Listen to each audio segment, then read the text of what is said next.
Um, it's me, PJC, and I'm going to be doing a video today about how to judge. So I'm going to split it up into three different parts. The first part is how to, just broadly, how do you make a decision about how to judge in a debate? Um, there are a lot of written resources about this, but I realize that there actually aren't that many videos, or like not that I could find on YouTube. Seems like a lot of people have taken down their videos, maybe as people get older and get jobs. And anyways, just some thoughts. Yeah, so I'm going to talk about how to judge, then how to panel, and then how to chair. And this kind of in the context of someone who is likely going to the World Debating Championships or like judging internationally. Okay, so the first thing is that in British parliamentary debating, teams win debates by being persuasive with respect to their burdens for that their side of the debate have. That like they're trying to prove within the rules of British parliamentary debating, right? So British parliamentary debating doesn't actually have that many rules, and a lot of parts of it are subjective. But like, for example, it would be against the rules for the op whip to define the debate, right? And it's against the rules for the op whip to bring in entirely new information. Okay. And so to drill down a little bit on what this means, first of all, you can't just be persuasive in general, right? So this happens sometimes when you have people who are quite strong speakers, but who, in terms of like being very comfortable as a public speaker, and they have like nice rhetoric, and perhaps like in the case of worlds, they might have a nice accent, and you're like, ooh. But then, like, are they being persuasive to their burden in the debate, or are they just like saying words and sentences that sound persuasive? The second thing to consider is like that they have to be persuasive within the rules of debating. So that means that, like, if the op whip, for example, gives an argument that's like brand new and clearly is brand new, has nothing else to do with the rest of the case that their team has run, then that argument might be very persuasive, but it's against the rules to run that argument, right? So there are a couple of good resources, like the written resources that I'm referring to is there's the 2015-2016 WDC Debating and Judging Manual, and also the 2015, aka 2014, so Malaysia and Thessaloniki Worlds. Yeah, so both of those are written and by very smart people, and I'm gonna try to bring some of that material to life here. But yeah, anyway, so you can read more about like what the specific cases and so on there. So then, in terms of who are you when you're judging? So me, I have an undergrad in African Studies, and I wrote a master's thesis about racial exclusion and language in South Africa. So I have a lot of specific knowledge about that country, and like more so than the ordinary, intelligent, average voter or citizen, or sometimes the name changes. But basically, like, you're smart, you're not from a specific place, and you like read the paper every day or every other day. So you have to, so it's like, as a judge and as a debater, like, it's not useful to bring up specific knowledge for specific, as a judge, like, you shouldn't be relying on your specific knowledge, right? So someone if the debate was like, this house believes that in post-colonial countries they should teach in English, I have a lot of knowledge about that subject, right? So it wouldn't be fair for me to use my knowledge on that subject to speak to that, right? In the adjudication. So it wouldn't be fair for me to get up and be like, well, actually, like, these like research shows blah blah blah. To avoid spec, then and like similar like to, yeah, so like rhetoric in and of itself can't be persuasive unless it's backing something else up, right? So like in some, like for example, in world schools debating, they actually judge like style, content, and strategy separately. And this is all to say that these things are intermeshed, and they have to always be intermeshed, and it can't just be one without the other, because then like you're failing to meet the holistic category that is persuasion.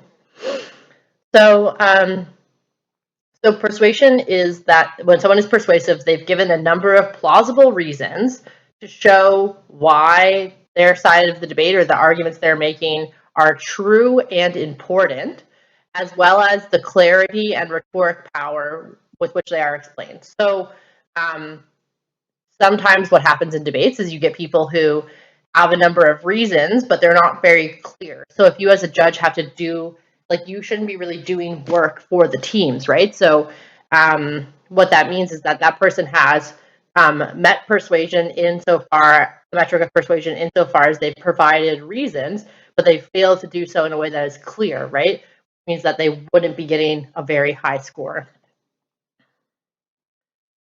Okay.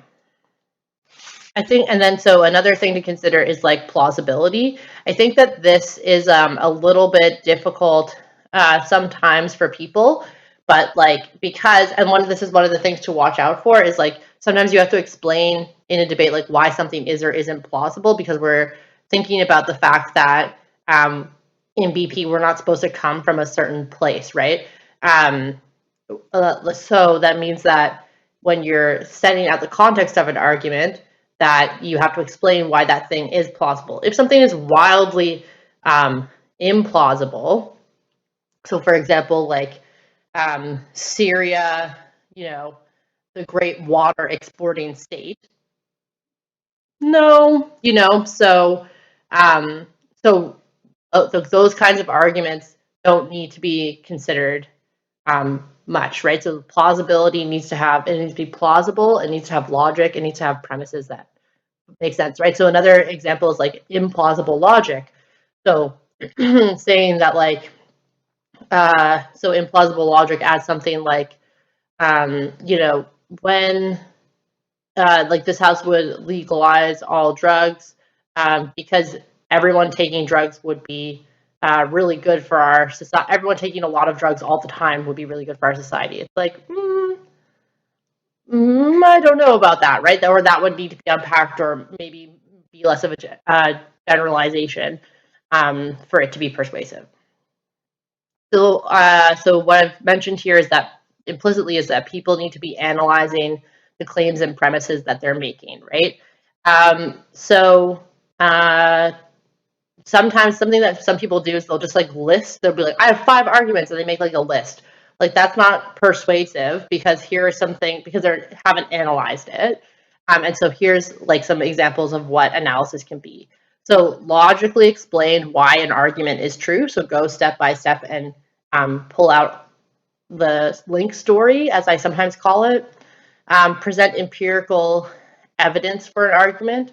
And so this could be like a news story, things like statistics and so on.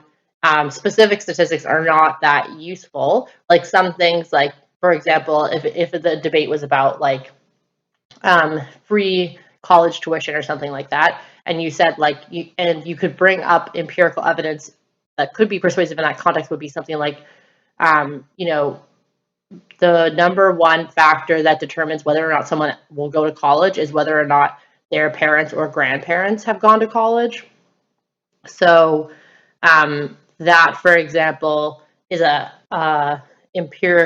is like some kind of empirical evidence for an argument, and you would have to then link that into why free college tuition is the thing that's going to change that, for example. But that's an example of empirical evidence.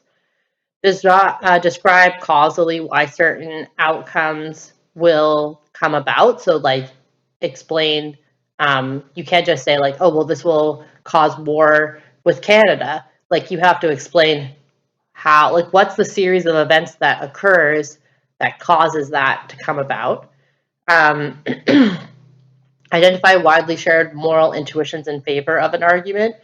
So this is often done well by analogy. So if we're talking about the death penalty, for example, you might be like, well, murder is a crime because, and you probably have to, because something being a crime in and of itself isn't bad, but you have to explain, is it necessarily always bad, right? So you have to explain you have to explain the steps as to what makes murder bad and why. And I think that's not exactly hard to do, but like that's what you can't just say like lots of people believe this to be true. That's not identifying a widely shared moral intuition. Like you still have to do these are some tactics you can use, but you have to do the logic part of it as well. Expose a damaging logical implication of a contrasting argument. So this is like sometimes when you bring other people's logic to their furthest like possible extent, it ends up being something that they don't actually agree with themselves. Identify an emotive response that encourages us to care about a certain outcome. So I often call this like kind of creating urgency. So these are all different forms of analysis that can be given in the context of a debate that can be relatively persuasive.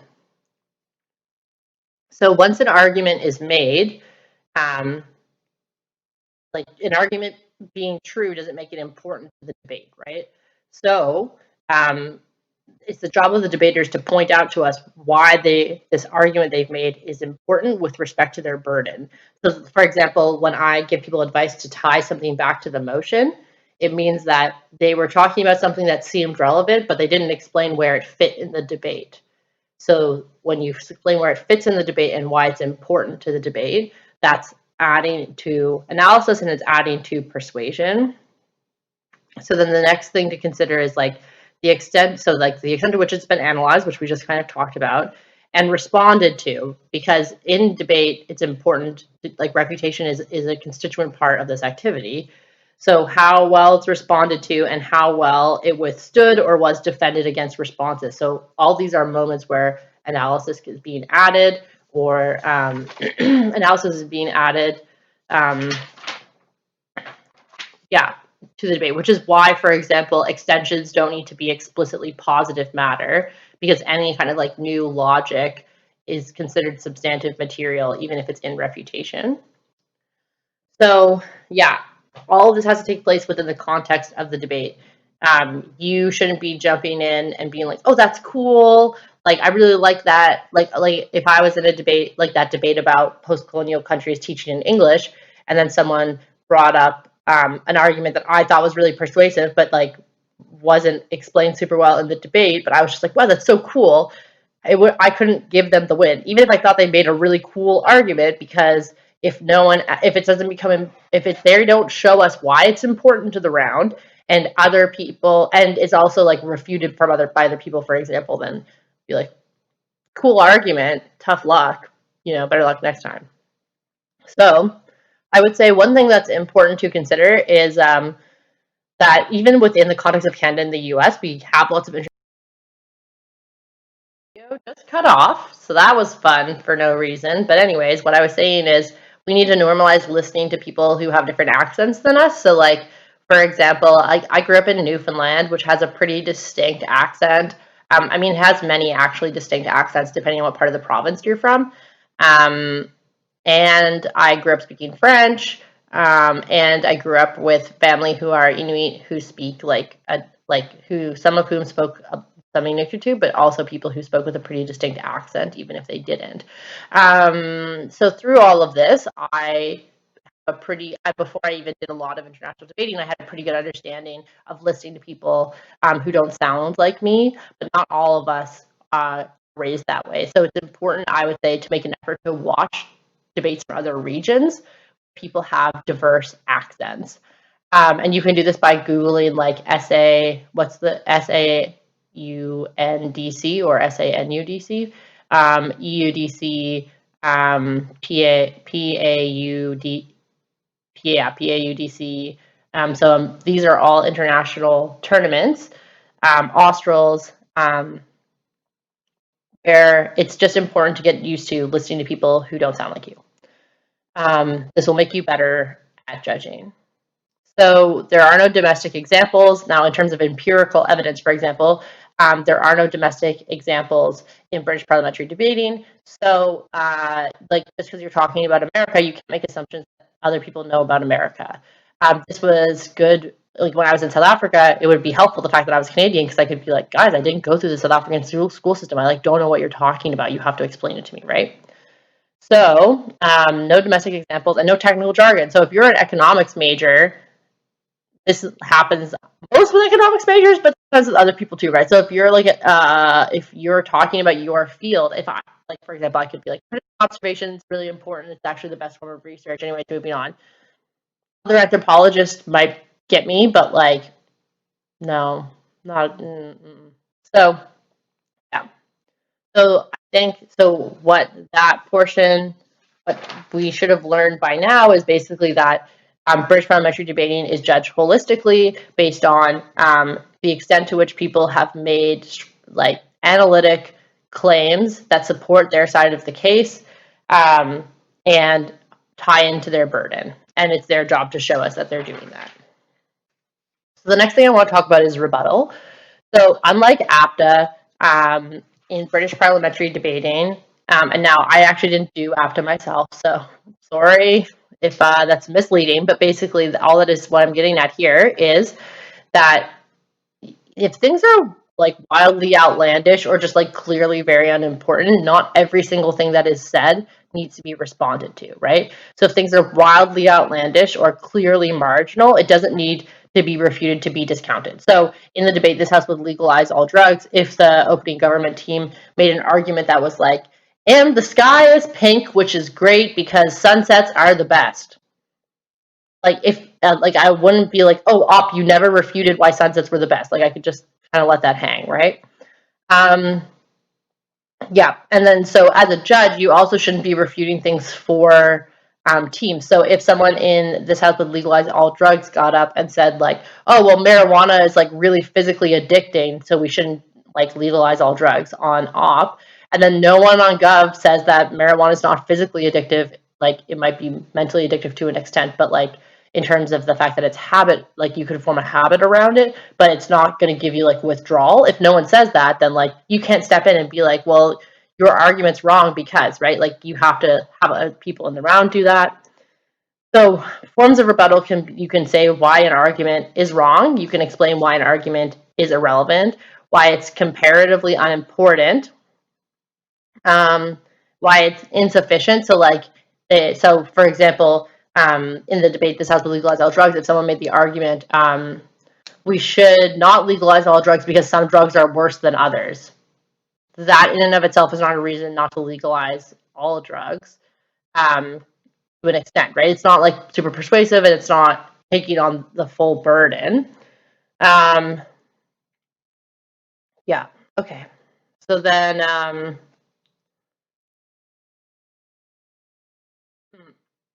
yeah. So rebuttal can both be constructive and destructive.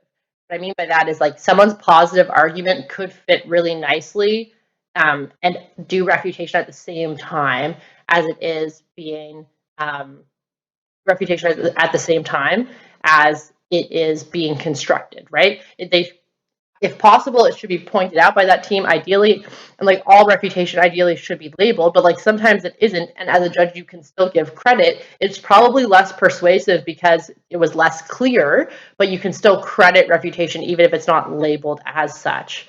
All refutation just means matter that engages the other side. So it's unpersuasive to not do rebuttal because you like if you're just getting up there explaining like why your arguments are good and there's all this other stuff happening in the debate, then you've failed to persuade me that they're comparatively better to the other arguments, right? That your team is preferable to the other teams. Yeah, and so when matter is not refuted, it doesn't mean that it's out of the debate. And this is why it's relatively easy to win from OG. So like if there's like, this house would do X, and then OG says like this policy is really good, like or like if it's like this house would invade Syria, and then they have like an argument that's like specific, that's like this is the specific policy we want to follow, and then everyone else is saying like, well actually like da da da da, and like just not totally ignoring them. It just because they're ignored by other people, it doesn't mean that they lose the debate because it moved away from them.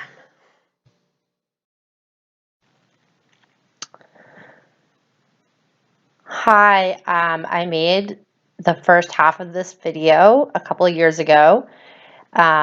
and I seem to have lost the last couple parts. So I'm just going to go start afresh in 2020. So the two other things I said that I was going to do at the beginning of the video was explain how to panel and also how to chair. And so to finish this video off, I will do exactly that. So in terms of paneling, if you're at an international tournament, depending on what round it is, the judging pool will be what we call sorted or not.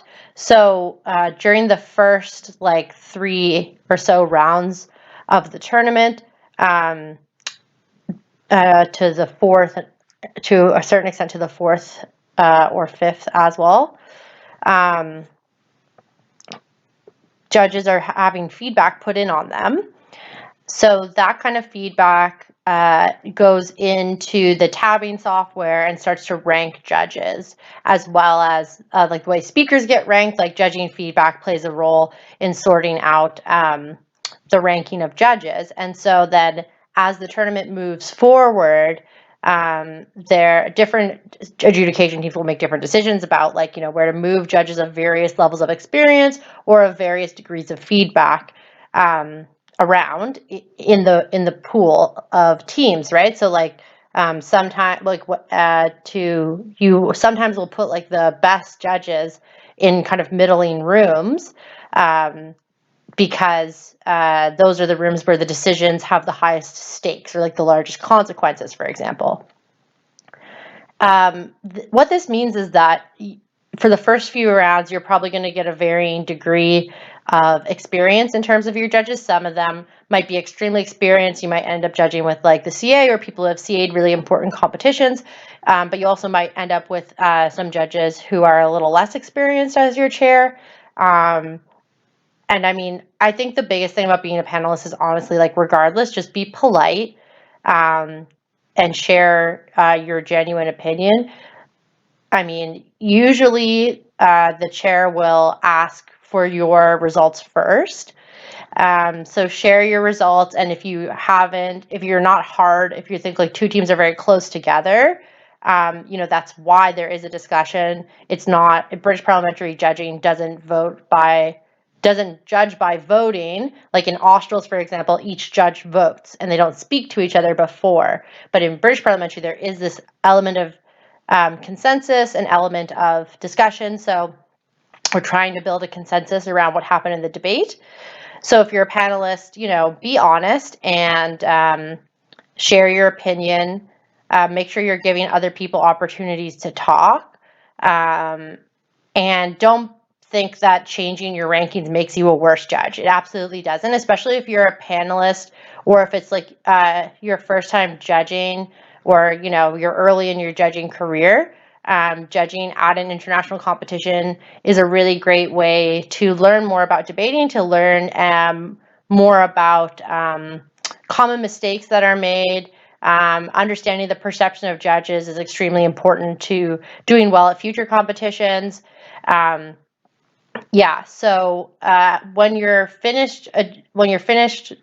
debate finishes, usually you get an opportunity to look over your notes. Some people during the debate will kind of give rough scores of the speeches, so that after someone's done speaking, they might kind of pencil in, so to speak, a score. So they might say like, okay, I think this person spoke between like a 75 and a 77, but I'm not too sure, right? Or some people compare speakers to each other. So like after the prime minister is done speaking and the LO is done speaking, some people will put like an equal sign to say they were about the same.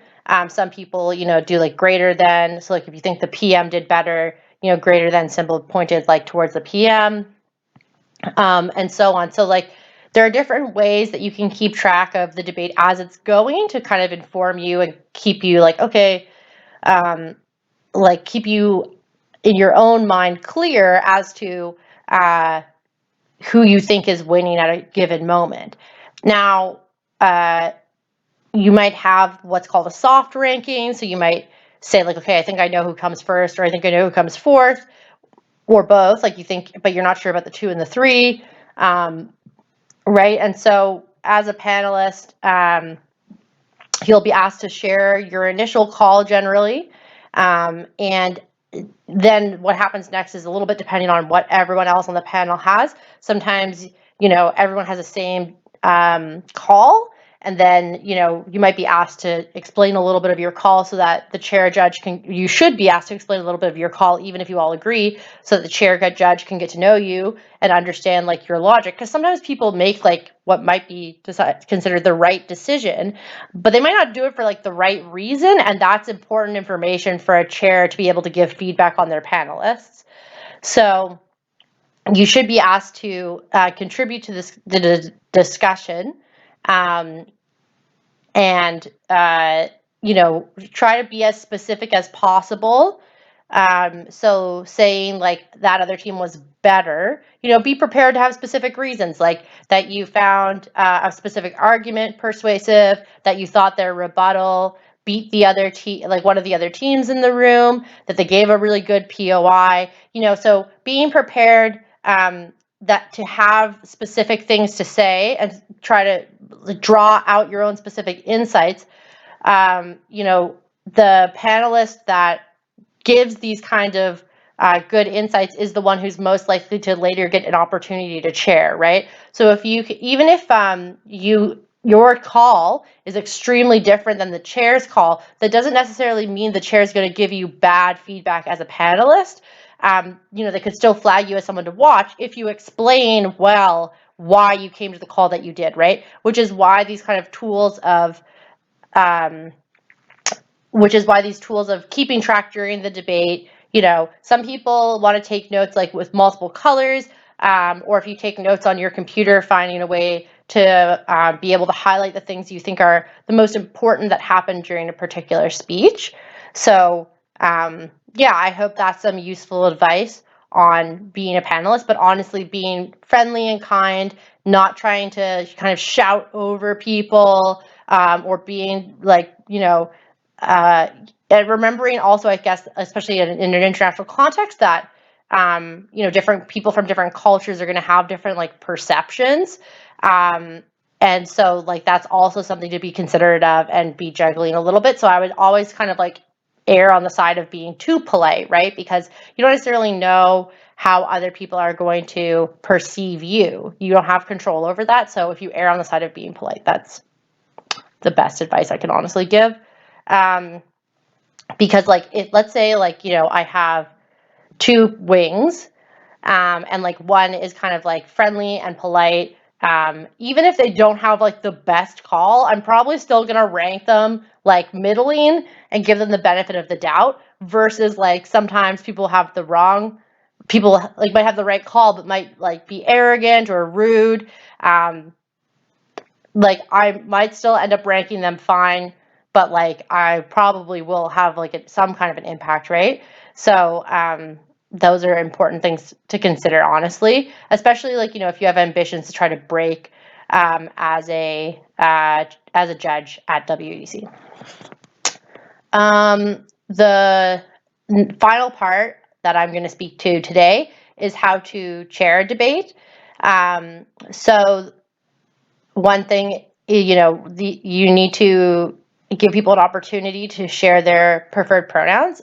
Generally, I haven't been at a tournament, I don't know if I've been at a tournament in the last couple of years that hasn't kind of given people that opportunity. Not everyone will take you up, or not everyone necessarily wants to share their pronouns, but making sure that people have that opportunity, introducing yourself, introducing the panelists. It's important that the teams have your name because they will be giving feedback on you. You have to call each speaker up to the podium. I mean, it's COVID times when we're recording this portion, so there hasn't been people walking up to podiums in a while, but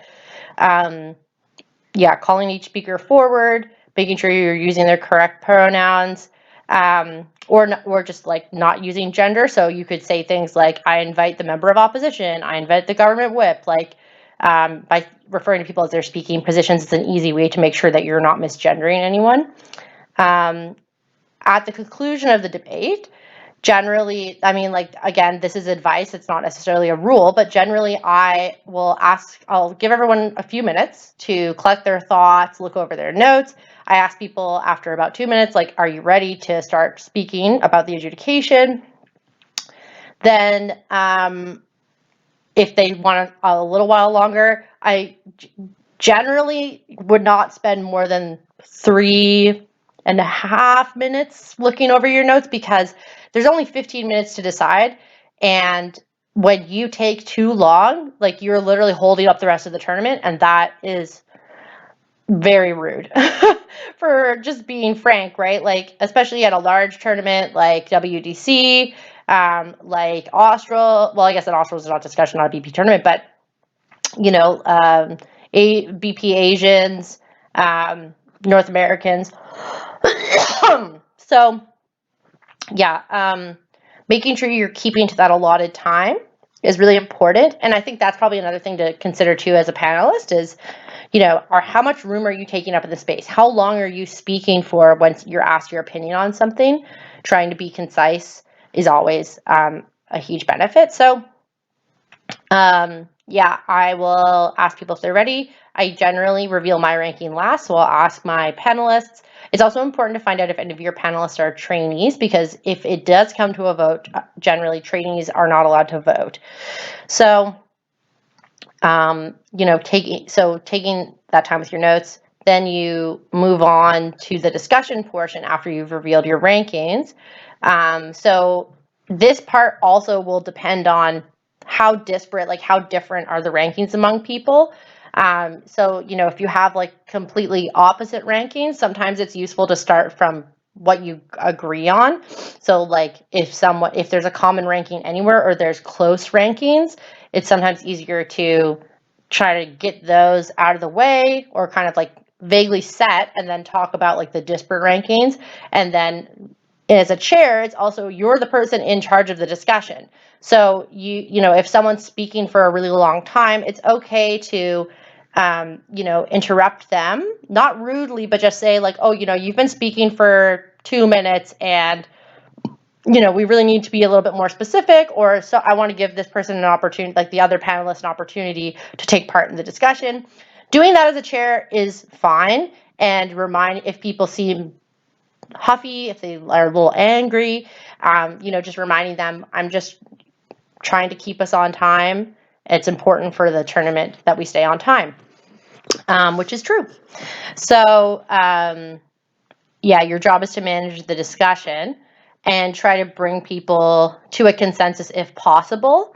So asking people to compare, what were the things that the team that came first did that made them come first? What were the things that the team that came second did to make them come second? How did the team who came first beat the team who came second? Doing those comparisons between having people compare across their rankings is important. So, if the 2 and the 3 is flipped, for example, let's say everyone agrees on the 1, everyone agrees on the 4, then the bulk of the discussion should be spent on, the 2 and the 3. And then if that is able to be resolved by consensus, so if you're able to get people to switch their position, for example, then you should still have a little bit of time at the end just to make sure you give like, okay, this is why, like, we agree that these are the things that this team did to come first. These are the things this team did that made them come forth in this debate. And yeah, so moderating this discussion, leading people through. You can also do comparisons across benches. So, did opening government like lose to closing government? Like, did closing government lose to opening government? Like same on op, you can do have. So like, making sure, did OG beat OO or vice versa? Diagonals, right? So like we called the long diagonal opening opposition to or the long diagonal opening government to closing opposition, and then the short diagonal is closing government and opening opposition. So making sure that you're doing these comparisons, because when you're doing comparisons, the thing that's really useful is like someone might be able to say like, oh, I really liked closing opposition's case. That's not actually very useful for when you're judging a debate. Like, someone can make a good case, but they could still lose in a debate, right? So asking, okay, you liked closing opposition's case. How do you think closing opposition beat closing government? Or like, how do you think closing opposition beat opening government, right? So trying to push people to make those kinds of comparisons is helpful to tease out like the way they saw the debate. Sometimes you'll have panelists who like don't contribute that much to the debate or to like the discussion. Sometimes you have panelists that contribute a lot. It really varies. Both like when you're similarly to when you are when you're a panelist like versus a chair, like you might start out as a panelist and become a chair later. Or the reverse, right? And if the reverse is happening, it might be because like when you were chairing, you are having trouble articulating the feedback, the reason for a decision, the results of the debate, right? And debaters, when you're a chair, it's really important that the debaters feel as though they've been heard. So a common mistake that I've made, that I've seen other judges make, is they will sometimes relabel arguments that teams made. So like, if a team made an argument that in like the debate this House would legalize all drugs, that was about that you might have called harm reduction, but maybe they called, like reducing overdoses or something like that, right? So if you're like, oh, you made this argument for harm reduction, and I thought it was really good, blah, blah, blah. Two things could happen. One is that the team who you're speaking to is like, what's harm reduction? I don't know that. Because remember, like in terms of things like jargon, people who might not speak English as their first, second, third, fourth, fifth language are at tournaments like the World Debating Championships. And the second thing that might happen is other teams in the room might interpret the fact that you are using different words to describe arguments made in the debate as you reading into the debate. So I highly recommend trying to use the phrasing or the jargon that teams used in the round when you're giving feedback, because that does two things. It lets the debaters who made that argument know that you were listening to them. You were listening to the way that they chose to phrase it. The second thing it does is it prevents other teams from, in feedback saying, oh, they didn't even listen to the debate, or they like inserted themselves into the round. So that's a really common mistake that people make when they're giving feedback. Another important piece is doing that comparison out loud with the teams, right? So teams have to feel heard, and then they have to understand that, like, you have to do your best to explain to them how the debate played out, right? So making those comparisons either chronologically, so some people like to go through the debate and say, okay, from opening government, we got these arguments. From opening opposition, we got these arguments. Here's where the points of contention in the front half were. And at the end of the front half, we felt that, opening opposition had beaten opening government. When we come to the second half of the debate, closing government made these arguments, and closing opposition made these arguments. The major points of contention were these, and we felt that closing government won that debate. Then on the short diagonal between opening opposition, who we believe has won the front half, and closing government, who has won the back half, we thought, opening government beat opening opposition, and then you would compare the benches. So say like, okay, and then closing opposition beat opening opposition because they did X, Y, and Z, and so on. So making sure that, you speak about every team in the room, that every team in the room feels as though they've been heard, and also, vaguely understands. Now, obviously, debaters are competitive. If you've given someone the loss, like the chance they're going to listen to you is often low. But you have to do your best effort to be compassionate and explain to them, or tell them, if you don't feel like hearing feedback right now, maybe you can come see me, later in the day, for example, right? And sometimes, like debaters are going to disagree with you and they're going to be angry with you.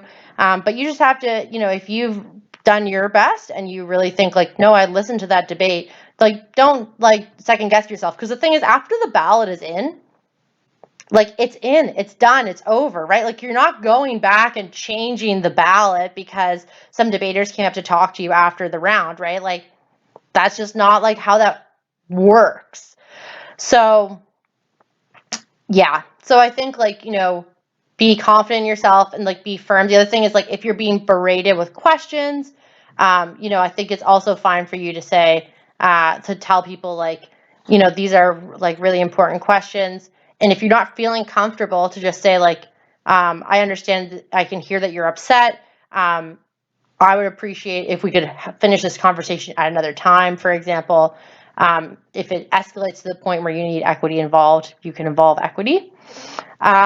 Yeah, so I hope that this was helpful.